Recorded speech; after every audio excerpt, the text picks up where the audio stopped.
ஊர்ல ஒரு மன்னன் இருந்தான், கொடுங்கோல் மன்னன். நிறைய தொந்தரவு பண்ணிட்டு இருந்தான். அவன் ஒரு தடவை என்ன பண்ணான் தெரியுமா? ஒரு தப்பும் பண்ணாத ஒரு இளைஞனை பிடிச்சி ஜெயிலில் அடைச்சுட்டான். அந்த பையனோட சொந்தக்காரங்கள்லாம் ராஜா கிட்ட போனாங்க.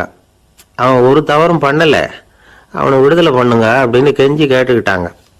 மன்னன் யோசனை பண்ணான். அந்த இளைஞனை கூப்பிட்டுக்கிட்டு வர சொன்னான்.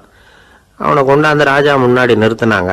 இதை பாருப்பா, உன்னை நான் விடுதலை பண்ணுவேன், ஆனால் ஒரு கண்டிஷன்.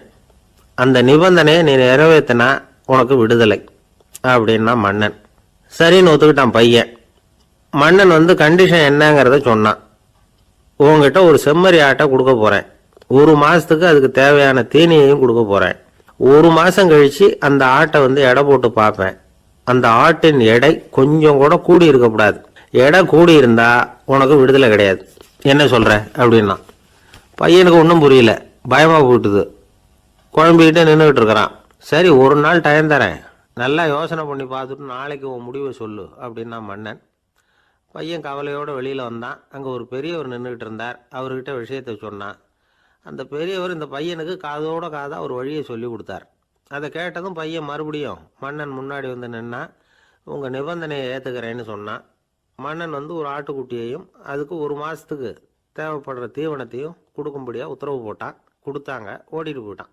ஒரு மாதம் தினமும் தவறாமல் அந்த தீவனத்தை ஆட்டுக்குட்டிக்கு போட்டுக்கிட்டு இருக்கிறான்.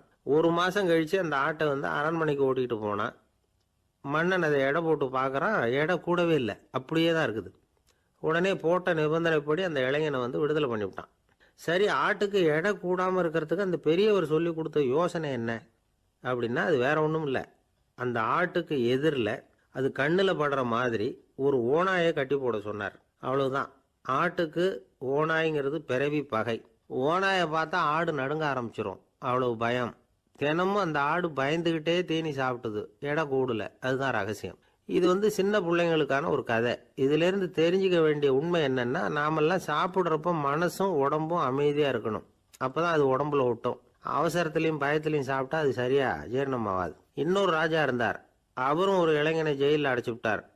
விடுதலை பண்ணணும்னா ஒரு கண்டிஷன்னார். என்னன்னு கேட்டான்.